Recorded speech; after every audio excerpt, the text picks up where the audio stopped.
jettime. Ayye mucaa san qabanii sibira fidammoo nama afran qabe san keessa girtaati. Yani ani xeessan jiru dabbaar huccuudha miiccata turan sin jedhe.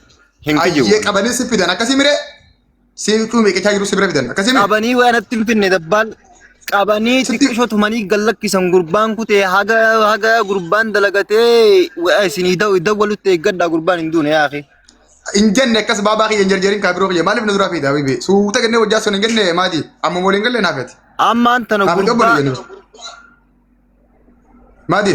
Rabbi sodaadhu qareef moolii galle baabaa kiyya haasa suuta kennee haasawina mucaan ni jiraaf hin wanni ana aarsaa jiru gurbaan du'ee jettanii miti amma gurbaan gabbeheen hin jira jee akkam ta'uudha deemtan kun. Rakkoon qabu ammallee bakka mucaan dhahine itti dhufna kuta kana absi itti dhufu jiraanna. Abshira. Dabbaal kiyya yeroo takka dhiifama. Abshira. Laali dura Kadiir kun fedhee dhufee dubbachuu isaatii fi dhugumaan uummata kan hundarraa galata qaba. Fedhiidhaan dubbachuu jira. Seentemi bilbila keessan ifaa ibsi fi qabe habibii kiyya kan mul'attu. Bilbila keessan ifaa ibsi. Laal kanaan ammoo haasa'e namni biraa tokko fuulatti haa qabu. Haala buutan sanii ifaa ibsadha. Ifaa guddaa duubaa ibsa kaa. Ifuma guddaa duubaa ibsadhu. Ifuma guddaa duubaa ibsadhu ka iskiriinaa dhiisi. Arra guyyaa haqa kee dhagee guyyaa haqa kee falmattuu beeki guyyaan kun guyyaa keeti. Guyyaa tasgabbooyitee haasooyitee haqa kee falmattuu jirti. Ifaa ibsadhu. Khalas re amma haasawaa kiyya feetanii miti. Dura fuula kee feena baabaa kiyya si ta'uu chee godhuudhaaf way si beeyna kanaan dura waliin beeynu osoo wal beeyne okkee rakkoon hin jiru garuu wal baruu yaana kaa. Okay ayyee nola. Amma suuraa keetiif bee. Okay ati kana. Okay akkasitti haasa'e dabalata wadii baduu haasa'e. Fuulli kiyya kana. Okay akkasumatti haasa'e wal fakkaata abbaan suuraa kana kadiru kuta kalaalame qo'ee kuta akkasumatti. Mee qo'ee kuta wal biraan kaaya qo'ee. Abbaa suuraa kana wajjin wal fakkaata mee kuta kalaalaa mee mul'atu biroo kuta mul'isi mee. Baay'ee duraan dursee wanni irraa dubbachuu fedhu. Yeroo takka mul'isi baabaa kiyya dura fuula keetii fi suuraa keetii wal bira ilaaluu fedha. Mul'atu. Isuma wal fakkaataa qo'ee suuraan isin jijjiiraa godha. Dukkana. Maaliif namni biraa dhufee akkanaa suuneef. Mee ibsi ifaa kee kuta kaameraan kee cufamee jira. Isuma mee fakkii qabaa. Amma. Okay, thank you. Thank you. Okay, galatoomii waan ati haasa'u osoo hin taane gaaffii si gaafannaa gaaffii keenya nu deebista. Yoo feete viidiyoo cufadhu, yoo feete viidiyoo banadhu taa'e asii booda tartiibaan haasa'inaa. Waan si gaafanne nu deebista. Viidiyoo kee cufi taa'e yoo feete banadhu feete cufi mirga keeti. Cheeksi goonee jirra waan ta'eef. Ayyee. Yoo dandeesse viidiyoo banadhu. Yoo dadhabde kanatti taa'e rakkoon hin jiru. Afaanii wajjin haasa'u. Ayyee amma dubbachuun hin danda'a dabbaal. Okay, dubbadhu waan dubbatte garuu gaaffii sii qabna gaaffii osoo nu deebistee feena garuu.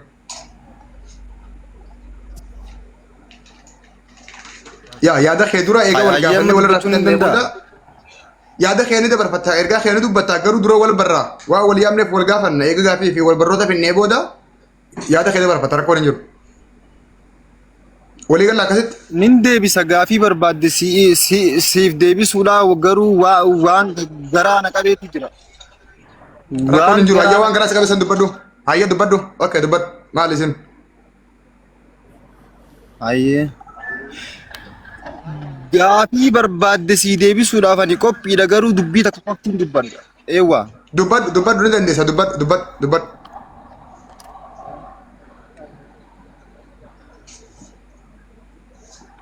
Dubbadhu? Itti fufi sin dhagaa. Dubbadhu.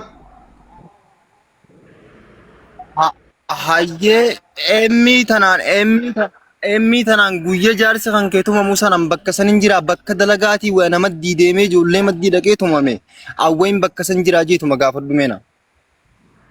Fayyaa ta'e emmi siif hin gaafadhaa emmitti illee ni deebi'a. Duraan dursee amma emmiin tunii jaarsa ishiidhaa kana wajjin baatii shan wajjin daline jechuudha. Jaartii maddiin dhaqaasawwaa kana laalii je. Hayyee jeetiin sawwaa kana laalee fi sawwaaqni fuudhee harji deebisee harjirraa illee.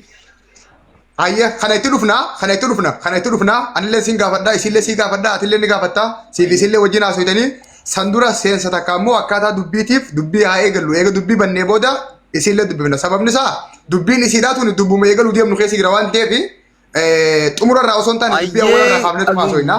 Jaarsa. Miti akkasitti hubachuu qabaa. Qoy kadir kuta kanaa dhis.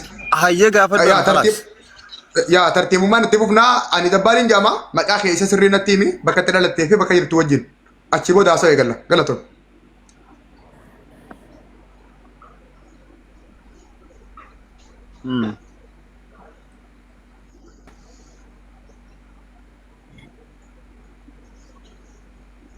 Nama uu jedhamu kana yoo dubbatu ta'e buusiiti kiingoo galchi kiingoo nama jedhamu sila kiingoo beektaa kiingoo intina kuffiyaa qabu sun. Abshir rekoordiin jiru. Okay, Alamuddin takka Khadir gaafiin an durarra si gaafadhee maqaa warri keessan si baasee maqaa abbaa keetii iddoo dhalootaa ganda keessanii fi bakka amma jirtu naa ibsi achiin booda haasawa itti fufna yoo na dhaga'u jiraatte. Thank you.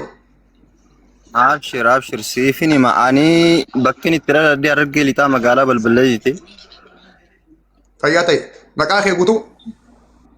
Maqaan kiyyees maadii amayyaqiin jaamaan hin kijibu. Dhuguma jirtu sanis hima beektaa dabbaan.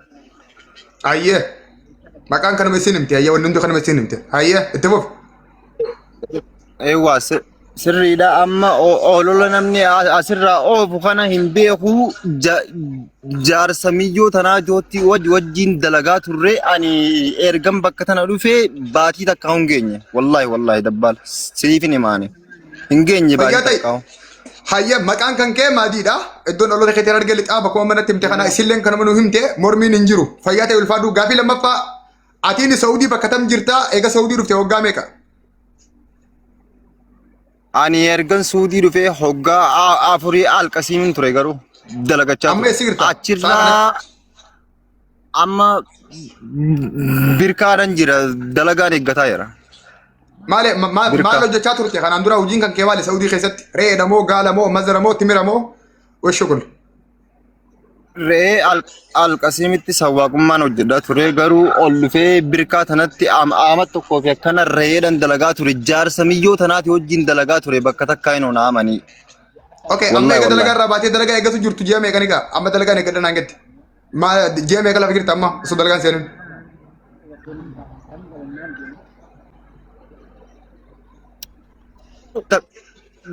Guyyaa digdamii takka dalagaa malee guyyaa digdamii takka dalagaa malee birkaadha jirta. Ati fi nama meeqa? Eewwa. Nu ijoollee jaamu akkana. Ati ijoolleen san warree isaati? Ijoolleen moo? Ijoollee wajjin jirtan san namni jaan san. Ani heddulleen qorannee honganaa qoradhe malee halaaluma walirraa jiran na beektaa dabbaan. Ayyee nama meeqa wajjin jirtanii warra isaati akkati beektutti yaadumaan. Yaani nama jaha sadi shooddeedhaa ta'an hiriyumati jafalaas wajjumaan jiraanna. Yaani garuu akkasitti waliin qorannu Oromoo mataanaan nuti Oromoo dhannee wajjin jiraataa jirra. Oh, isin Oromoo qulqulluudha maashaallah. Ati Harargee baatti guddatteemi ijoollee jaarsa wajjin. Soba moo dhugaa? Laa Harargee baatti hin guddanne yaani magaalaa Sumaalee keessa laa sobatuni Harargee lixama keessatti hin guddadde biyyattii keessatti hin guddadde qaraati hin guddadde alhamdulillah. Fayyaa ta'e ati gaafa abbaan suuraa kanaa qabamuu takka ammoo ijoolleedhaan tumamuu eessa turtee ijaan agartee moo ijaan agarre nama kana? Abbaa suuraa keessee mul'isaa mucaa amma suuraa isaa mul'atu kana gaafa qabanii eessa jirta guyyaa sana? Huccuudhaan miiccataa ture garuu gizee isaan gurbaa ijoolleen xiqqoo arsiidhaa beektaa gurbaan gizee arsiin bakka tanarra dhufte ijoolleen hin dhiiftu beektaa. Gurbaan arsiidha osoo hin taane hoggaa isa qaban ati eessa turte gaafa maqiyya qofa.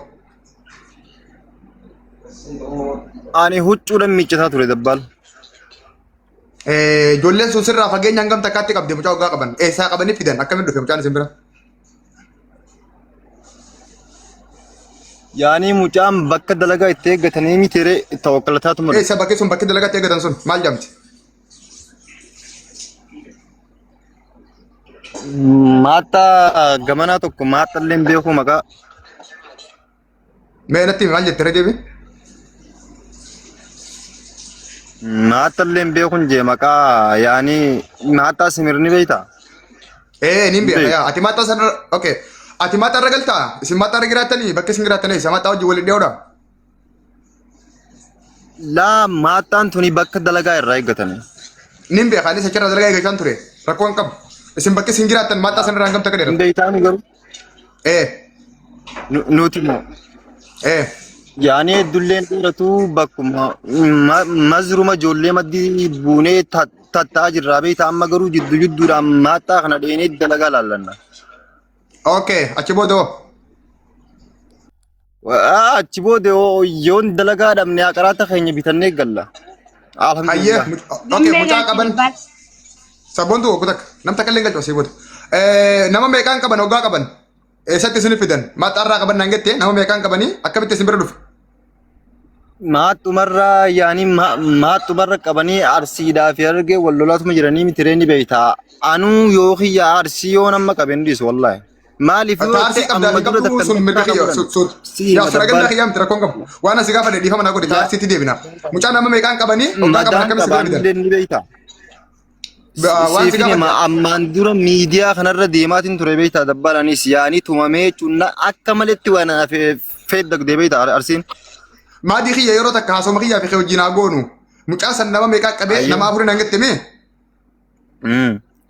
Ayyee mucaa san qabanii si bira fidan moo nama afran qabe san keessi girtaati.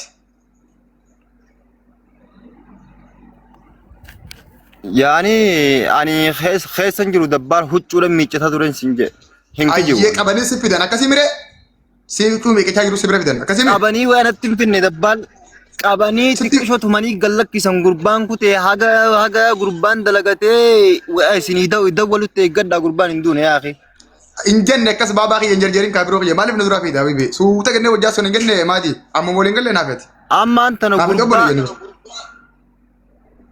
Maati rabbi sodaadhu qaareef moo waliin galee baabaa kiyya haasa suuta kennee haasawina mucaan ni jiraaf hin jiru. Wanni ana aarsaa jiru gurbaan du'ee jettanii miti amma gurbaan gabbaheen hin jira jee akkam ta'uudhaa deemtan kun. Rakkoon qabu ammallee bakka mucaan dhahine itti dhufna guuta kana absi itti dhufu jiraanna. Dabbaal kiyya yeroo takka dhiifama. Abshira. Laali dura Kadiir kun fedhee dhufee dubbachuu isaatii fi dhugumaan uummata kan hundarraa galata qaba. Fedhiidhaan dubbachuu jira. Nuti amma qaamaan isa bira hin jirru qawweedhaan interrogeet isa godhaan jirru fedhiidhaan haasa'u jira. Nama fedhiidhaan haasa'u immoo yeroo tokko yoo ati humnaan itti deemte interrogeet yoo goote hin fedhu jira. Okay, shabakan keessa qabee jira na fakkaata. Ilma namaa ta'ee ilmi namaa waliif naa. No, ni dalaga. Haa inni yoo dubbachuu fedhe haa dubbatu carraa kenniif haa dubbatu. Rakkoon qabu yoo inni waan carraa kan nuti waan inni dubbatu san baasi. Akka ati beektu kana daran ittiin beeka kutaa kadhiifama naa godhi waan kana naasirra beeka. Jalqabarraa kaaseen miseenjeraan kaleen dheengaddaan edaan miseensaan yaa'iin bakka meeqaan goda meeqaan as gahe waan hin gaafadhu kana naaf beeka waan hin gaafadhuufi sammuu naaf beeka. Akka ati jettee naa gala sun rakkoo miti. Firiidamii ni qaba dhibba qaba. Mirga isaati bar tumneen finne bar kalanneen finne bar amma gabbee deemuu danda'a bar sannan galchuwan. Anis ragaan qaba dhugaan qaba waan inni farkaa qabuun qaba. Bakka inni itti deemuu barbaadu san waan inni itti suufii jira. Itti dheeyina immoo isa boodarra. Eega walirraa fidhannee booda fedhuna haa arrabsu fedhuna haa ajjeesu carraanii kannaa fi waan barbaade haa godhu. Garuu waan barbaadnu jirra waan barbaadnu sana qulqulleeffannu kallattii nuti barbaadne wajji deemna malee alaaqeef isa galan deemu. Kan akkasin naa hubadhu yaadni keenyaa gala. Dhugaa ati isarraa odeeffannoo baay'ee waa akka qabdu nin beeka. Waan inni dubbatu irraahis waan kalaama amma zaahira isarraa dhageenyu irraahis waan gaafannu qabna nutis beekte kanaaf jidduudhaan carraan hundi waliif kennaati waliin itti adeemnu. Thank you. Okay, thank you. Isa yaada isaa dubbachiisuun humaan ummiitu beektaa. Haa yaada ibsu haa nuu himu waan haqaa dubbatu garuu. Rakkoon hin jiru. Baga jiraate atumaanu na yaadachiifte waan gaarii na yaadachiifte. Okay, mahadi itti fufi bakka itti dhaabnerra mucaan nama afuriin qabameeti dhufee ati yeroo mucaan qabamu uffata miiqeeqaa turte achi booda akkam godhan.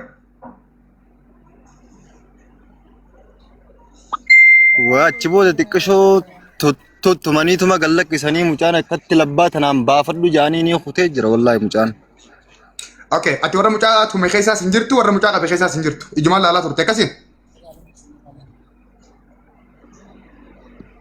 Wallahi hin jiru siifin kakadha wallahi. Okay, namoota mucaa tume maqaa isaanii. Waan akkana lafa godha dalagataaf hin beemiti biyya. Ayyee rakkoon qabu nama meeqaan tuman eenyu beeknu namni sanatti nama Faransa.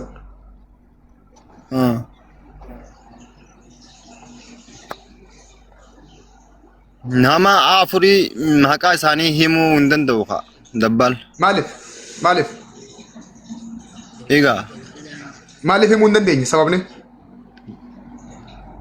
waan himuu hin dandeenyeef bakka tana kophaadhaan jiraanii yaani akkamittiin himaati gizee yaaddumee ifirra dhaabiti ilaali dabbal. Aha sababa nageenya keetiitiif maqaa namoota sanii eeruu hin dandeessu jechuudha akkasii. Yaa nageenya kiyyaa yaaddu ati.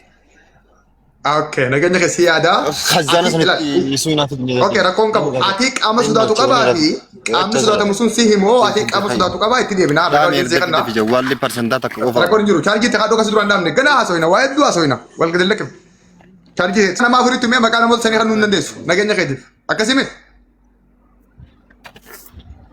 Yaa akhi dabbalani olola kana keessa na baasa ani olola kana keessa hin jiru wallahi olola keessa atuma ibbaata barbaadamtee siifin qabaddaani annal dalagaan ture jaarsa miyyoo emmii tana naa kan